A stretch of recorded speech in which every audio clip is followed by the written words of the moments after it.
Good morning, everybody. Happy Tuesday. Thank you so much for joining me today. I am Kathy. Good morning. Good morning. We are going to have our Parent Power Hour. Good morning, everybody. Hello, y'all. Good morning. Good morning.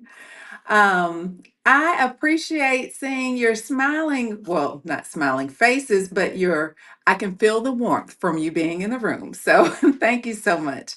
Um, we're just going to get started with a couple of topics this morning. I apologize. I ended up being on the road a lot later than I expected last night, so I had to push this back and wanted to get it done early this morning. So hopefully some of you are, getting ready for work in the car, commuting and not looking and just listening. But I just wanted to make sure that I was able to get it out here. I also have it simulcasting on YouTube. So hopefully parent pickup line. I remember those days. Oh, I remember those days. So hopefully, if this doesn't work for you, you can always catch it on YouTube. It's been glitching over there some, so I've been trying to record on two devices, but since I'm traveling, I only have one choice. But I won't delay. Drop in the chat anything that you have questions about, anything that you want to discuss, what have you. But let me go back to what we're going to talk about today. So today's topic is staying tuned in and noticing when your child might need extra support. Okay. And this works for children as early as, kindergarten, daycare, even all the way up, y'all. We have to pay close attention to our kids because school is not all about academics, okay? It's about emotional connections, it's about the social side of things, and then there's also the academia that's important. So remember that the goal for us today is for parents to be able to strengthen awareness, communication, and confidence when they support their child's academic, social, and emotional well being. Okay. And we're doing this through our educational community, but we always frame it that, these conversations are without judgment. This is a judgment free zone. And we're not going to have a stigma around it, and we're not going to overreact. Okay. So we just have to remember how to frame that. So we know that every child has their ups and downs. It's our job as parents to stay connected and responsive. Okay. One of the things that I always like to ask parents if I'm doing this in person is, what's one small change you've noticed in your child lately? Whether it's a good change or a concerning change. And just kind of reflect on that for a little bit and see if those changes are something that you see over and over so that you can tell if it's a pattern or just a one off, okay? And then you want to get into kind of understanding what that change may be. So let's talk a little bit about understanding the whole child. Children grow across three domains. I mentioned them earlier, and that's academic, social, and emotional. And particularly with the pandemic, we've heard that term a lot now, social emotional learning, because children need that social connection. It's part of their natural growth, it's part of Maslow's hierarchy of needs. Just we as human beings need to be able to have connection and community. All right. These areas influence each other, whether it be through stress, whether it be through friendships, whether it be through sleep or lack thereof, and the confidence. All of those things affect how a child is able to learn, retain, and be successful in school. Remember, parents, that school is not just about the grades. So, being successful at school is not just about great grades, it's about the connections that your children make. It's about the curiosity that your kiddos develop and the balance that's there. Okay. We definitely want them to have a balance. We just don't want to push grades, grades, grades, grades, grades, although we want them to exceed and we want high expectations. But we want them to be able to understand that it's important to have social connections and it's important to have emotional support as well. So, what do we as parents need to do? We're going to look for patterns, like I said earlier, and not just good morning, welcome in, and not just those one off bad days, okay? With our academics, we want to notice any changes in effort. If their focus has changed a little bit at home, it may be that an example of just being able to see their focus change at home, it may be that they start spending less time with you and having fewer conversations with you. And they do that anyway as they grow.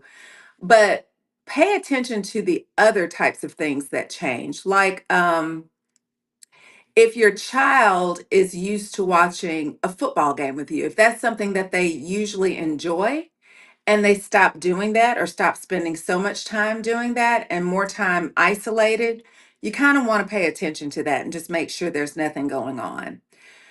Look at their organization.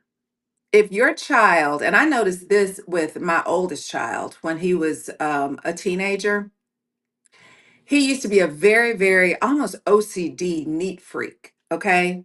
And he went from being that to having just stuff any and everywhere. And so he was always a good student and he was an athlete. And I thought it was just because of a lack of time that he couldn't get his organization together. But I realized later that he just had so much going on in his brain that organization became less of a priority for him. And there were some other things that were kind of associated with that, but we were able to deal with those things because I noticed how he went from kind of one extreme to the other. And it wasn't just like a weekend after football and clothes were everywhere because he was tired or exhausted. It was that he was not taking the time to put things where they needed to be. And so that kind of led on to, like I said, a good student, great student, but was not performing his best because he wasn't organized. So we had to kind of go through some strategies to kind of check in and reorganize that. So anyway, look for patterns and things along that nature to see if there's anything that you kind of may notice that's a little off. That works for emotional, that works for academics as well. Now, with their behavior at home and elsewhere, notice if you start to see a pattern of children being irritable, if they start trying to avoid you, if they start trying to be perfect. Maybe you didn't have a child that focused on neatness, and all of a sudden everything has to be just so. And when they start having really, really big reactions to small things, we need to take note. Like if they're making a mountain out of a molehill, we need to kind of pry, understand, ask open-ended questions to have those conversations to try to figure out what's going on. Later in the segment, I'll also talk about the importance of having these conversations with teachers. Welcome in, you guys. Having these conversations with teachers so that we can see if these are changes that they're noticing in the classroom and at school, and even with coaches, if your child is an athlete or any type of extracurricular activity that your child participates in, we want to make sure that that sponsor of that event, we want to ask them if they're noticing any of these things as well.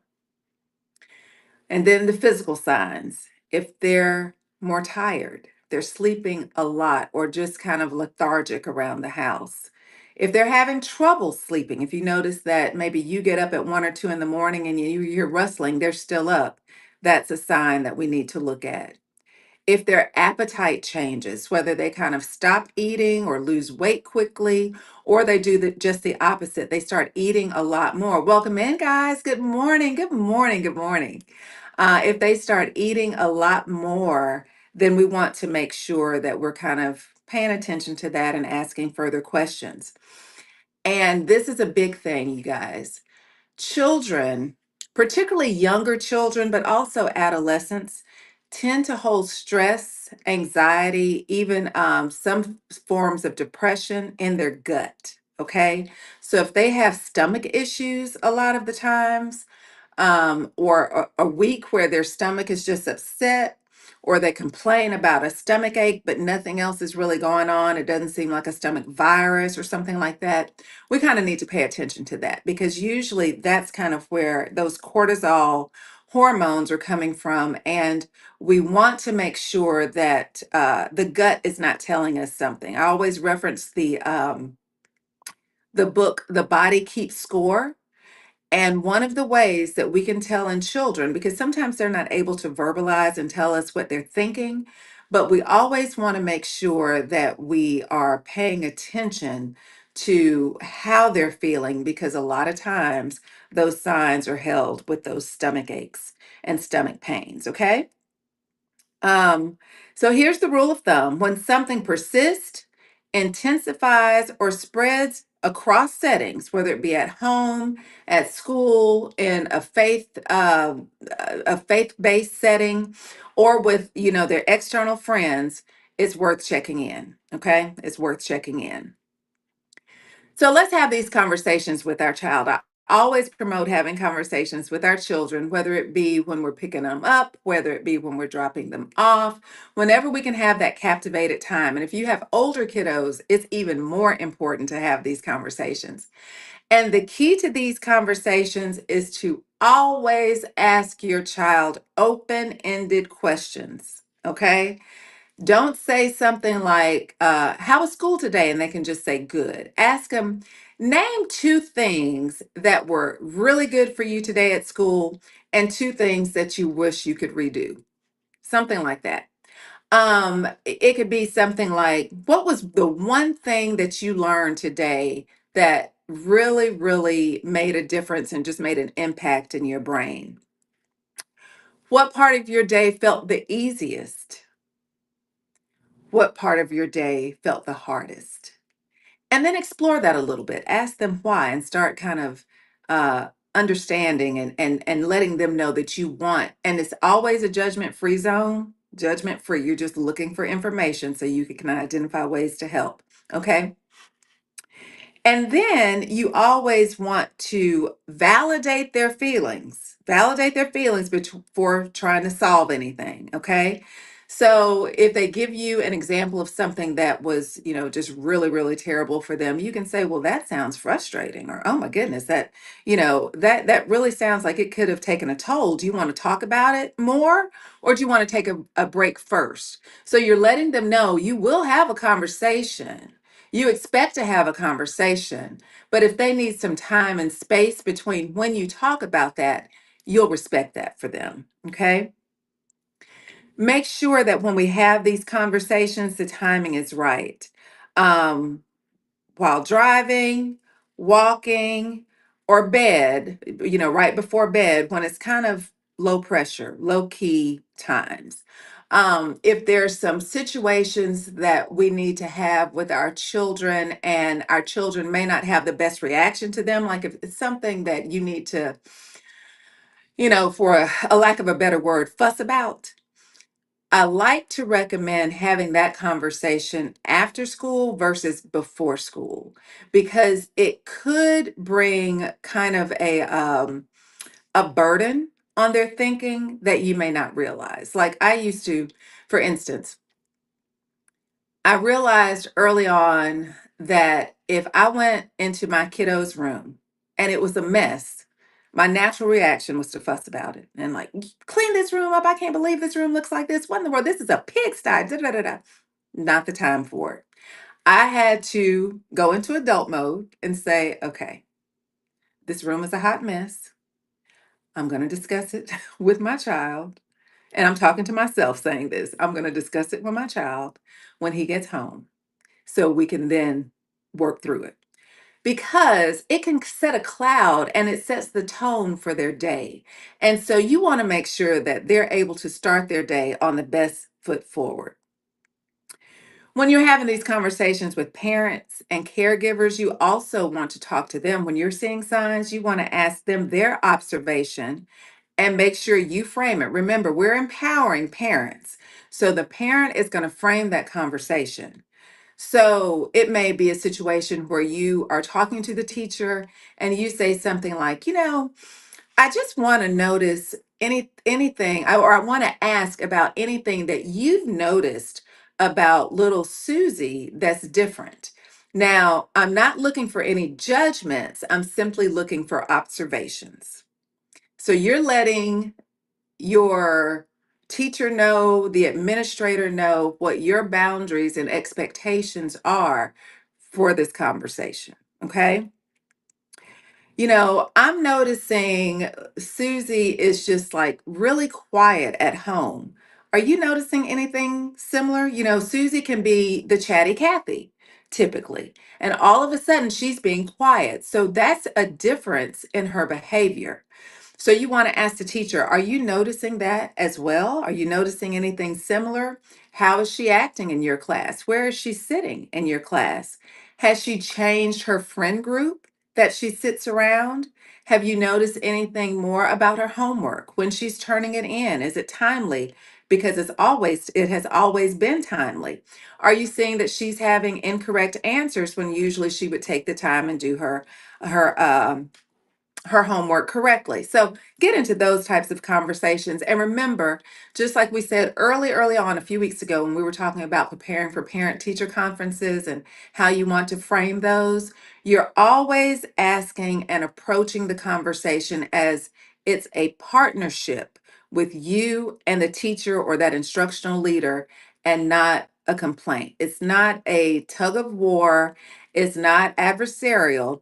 It's a partnership, and you have the opportunity to frame the partnership and how you want that conversation to go, depending on what your goals are of that conversation.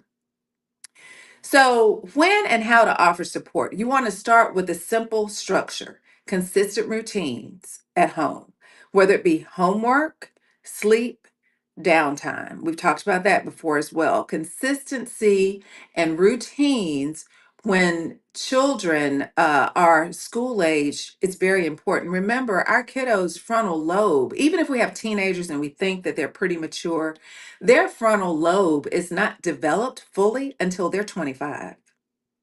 They're 25. So they can't, although they may seem mature to you, they can't process things as well as we think they can. So make sure we're establishing consistent routines at home. Make sure that you're calm and you have predictable responses. Okay, so kind of think about scenarios in your head so you control your reaction to the conversation with your child. Okay, encourage problem solving, and self advocacy. Teach your child how to advocate for themselves in the right situation, letting them know that you will always be there to support them. Okay. Now, here's the thing, you don't want to always assume that the child is telling the full story, that the child is being forthright about some things that may not have happened just so. So you want to make sure you frame it in a way with them to let them know that if there's something I need to know before talking to your teacher, I need to hear it from you first. Because if I don't understand the full story, I can't properly have those conversations that I need to have with your teachers. Okay. So remember, it's a partnership, but we want to let our children know that this is their safe zone and we are their most important and their best advocate. Build your team. Build your team. Make sure you're in constant contact with their teachers, their counselors, their school administrators, their coaches, their extracurricular activity sponsors, their pediatricians, just everybody, full circle. You want to make sure you establish that team around you so that everybody's kind of on the same page and your child isn't getting mixed messages, okay? Being on time for practices or certain events for extracurricular activities or faith-based activities is always expected. So you want those adults who are overseeing those activities to make sure that you know what your expectations are, and to ask them to let you know if they see any kind of pattern that needs to be addressed. Okay, and then you can kind of dig into that in and of itself. So, see what type of support your child needs. Okay. If it's something academic, it may be as simple as finding a tutor. Okay. That could lead when a child is struggling academically, it becomes frustrating for them. And it may not be evident because they may be one of those children who pushes through the academic challenges, and they may have the capacity to be able to figure some of that out, but it's taking them longer to do so. So there may be some gaps in understanding, and it may be frustrating to them. So if they're spending a lot more time on homework than normal, you want to look at that as a pattern change as well. I hope I'm making sense with that, and drop it in the chat if I need to go into that a little bit more.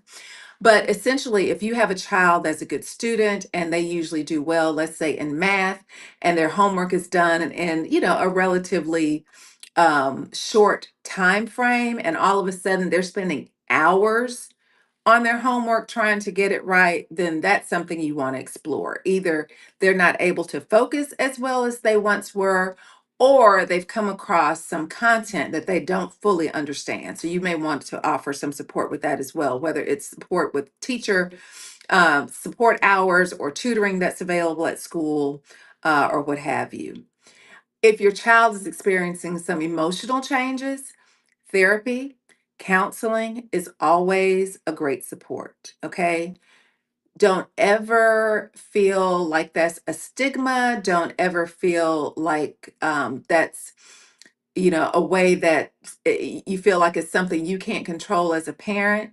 The best way for a parent to help their child is to get them whatever they need, okay? And if they're struggling emotionally, if they're struggling socially, go ahead and start seeking external help with professionals so that they're able to get the help that they need and put the best foot forward. We just don't want to ever ignore that or stigmatize that in any way, shape, or form.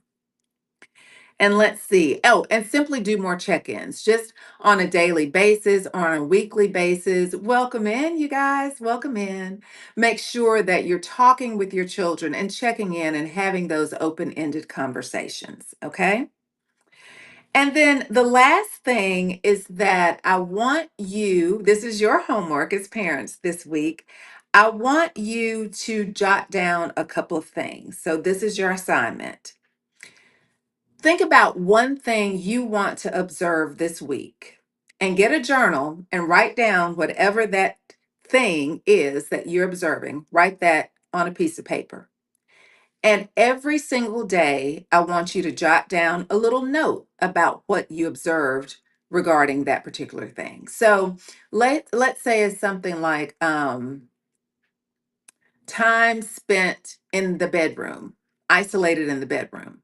Okay, that's what you're observing this week. Thank you. Thank you. Thank you.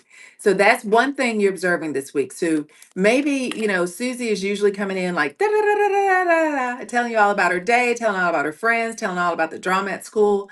And she starts to come in and she just goes immediately to her room and she doesn't come out for several hours. She may come out and eat a little bite or whatever, and then she goes right back into her room. I want you to write that down every single day and see if there's a pattern with that. Okay. So just one thing to write down every day. And then I want you to write down, this is every day as well, one conversation. Just plan a prompt. One conversation that you can have with your child every day. Go ahead and plan it and make it seem like it's unplanned, but go ahead and plan it so you can have kind of that open-ended question ready to go. Because sometimes that's hard to come up with, particularly with kiddos, because we're so used to saying, the short, they want to be quick talking to us, and we don't really know how to get information out of them, particularly as they get older. So just plan that conversation and ask one question, plan that one question per day, and start to develop that as a routine as well. And then note every day, note, hey, welcome in, welcome in. Every day, write one routine change or support to try. Okay. So, what I mean by that is, for instance, you may want to, if you don't have already, you may want to set a homework zone, okay, where it's quiet or you have very soft, smooth music playing in the background where the child has a focused time And you can set a timer for that, but a focused time to focus on homework. Okay. It could be 20 minutes, depending on your child's age and grade. It could be 30 minutes. And then just make a note of how you see that changing.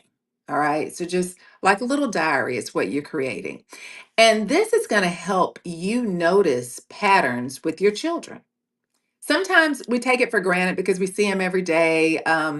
We may be very close to them. I hope we are. And we take for granted that we just miss some things as we get more comfortable. Just it's human nature that we miss some things. So that's a way to make sure that we're checking in. That's a way to make sure we're letting them know that we're checking in. And we also have references when we need to have those conversations with teachers or counselors or administrators at school to make the connections to figure out what support we need to give our children. Okay. So that's all I have for today. You have your homework. Please drop any feedback in the chat, anything that you have questions about, or anything that you'd like for me to talk about next week. I love to do these talks. It is absolutely my passion, as y'all know. Oh, no, thank you. Thank you so much. But and let me know what ages are your kiddos? Let me know that as well, because that'll give me an idea of what to really focus on. Okay, so a 5-year-old girl. Okay, 5-year-old girl. Wonderful, wonderful, wonderful. Is she in kindergarten right now? Or is it a pre-K program? Yes, okay, kindergarten. Okay, okay. And so some fun things, maybe we'll talk about okay. Thank you. Mine are 15, 14, 13, and 10, but everything you said today was for my 10-year-old. Got it. I understand. I understand. That's cool that they're so close in age. I love that. I absolutely love that. On cue for her. She's a diva. I love it. I love it. I love it. I love it. Love it. Love it. Well, I'm happy to hear that. And so for next week, I'll try to just kind of run the gamut for maybe we'll do things like some particular strategies for our younger children, and we'll jump to particular strategies for our teenagers. That could be helpful as well because the strategies will look very different, as you know. In kindergarten, a lot of times they're telling us they're ready to tell us about their whole day, and by the time they get to middle school, it's like trying to pull teeth just to get them to say hello. so, ah. We can definitely look at some strategies and ways to do that, and some things to do to just really re-engage with them as teenagers, and really build the time to engage with them when they are younger, because a lot of times those routines that are set when they're younger will kind of lead to the routines that are set when they're older, and it makes it easy. Yes, my husband gets so offended with my 15-year-old, but I keep telling him he's just a teenager. It will pass. This too shall pass. Yes, this too shall pass. Patience is so hard as parents because we know our children, we know what we expect from our children. We have the highest expectation of our children. And when they're doing certain things, um, it's hard for us, but remember, it's also hard for them. And you're right. That's great advice. This too shall pass. I told my parents sorry when I turned 20. Oh, I apologized to my parents as soon as I had my kids too. I was like, oh, I'm so sorry. Because I was that child. I questioned everything. I'm analytical in nature and I'm a questioner. I'm pretty curious about most things. And so, yeah, I question everything. And I know they were like, they never it's really interesting now that I'm saying this, and they never seemed bothered by me questioning them. They always answered, "Hey, my beautiful friend. Hey, Shy." They never ever questioned or made any type of disparaging remark about my questions. They always continued to answer them or engage in the questions. It was always welcomed. And so I never felt ashamed. I never felt judged. It was a safe space for me. And so I love, love, love that children question. That means that they're curious and you want them to continue to be curious. And that's a great segue. When they're in the classroom and you're talking to their teachers, ask them what their process is for children asking questions. Is there an open time to ask questions, or do you allow questions throughout the lesson? Understand how that works, so it can absolutely benefit your child, but also it can help the teacher understand why questioning is so important with them. I love it too, but sometimes their open questions catch me off guard. Yep, that's true too. That's true too. But Shy, I have a feeling that you handle it well. I have a feeling that you handle it very, very well. You and your girls have a great relationship. And Pixie said, my daughter is me times 10 for sure. That was my oldest son. He and I cut from the exact same cloth. Exact same cloth. I didn't realize what I put my parents through until he was a teenager. Oh my goodness. I mean, even as a Davin, yep. Even as a youngster, he would take my words and use them back to me. Like, for instance, I was telling him something. I said, Kendall, are you interested in, I don't know, playing soccer this year?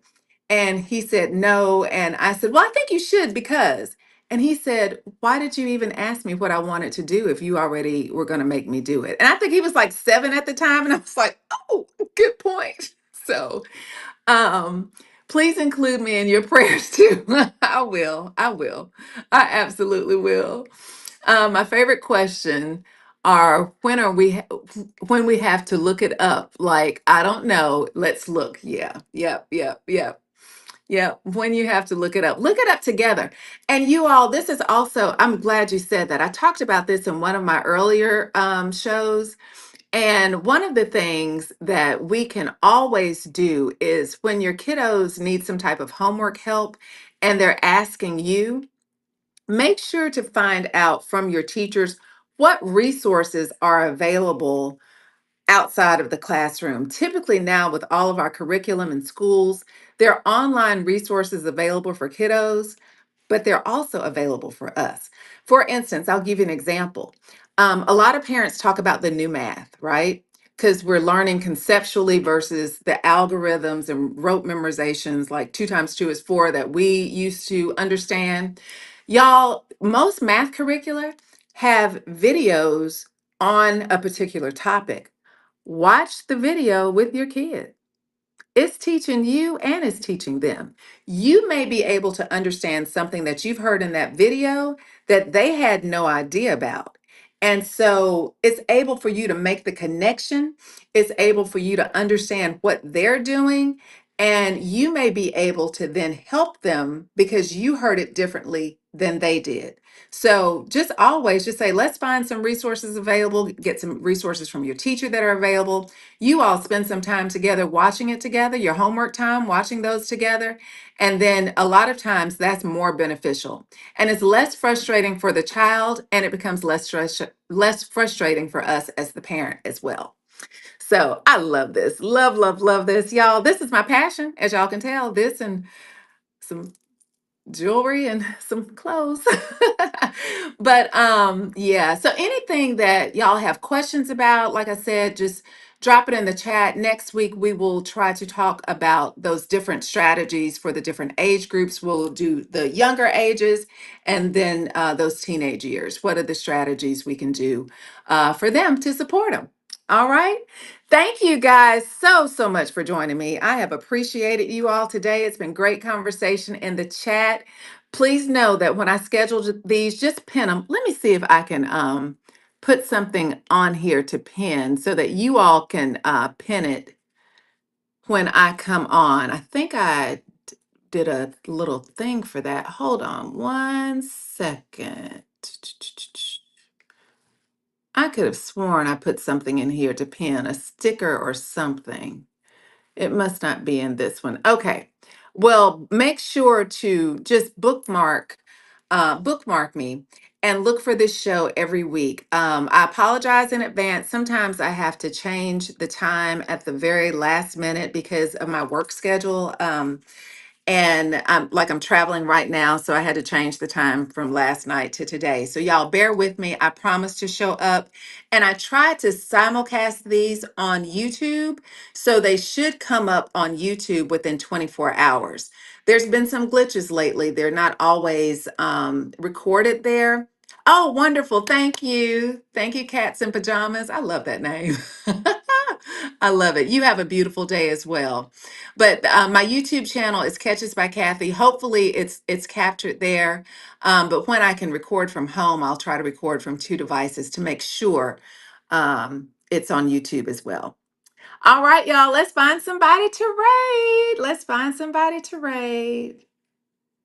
And thank you guys so much. Let's see. Let's find somebody that's on. Da. Just one second. Let's see. Bah.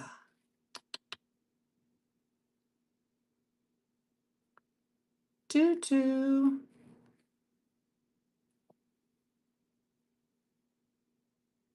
Okay, we'll go to Modern Roots and Rust. We will go to Modern Roots and Rust. And let's go, y'all. Have a great day. See y'all soon. Bye.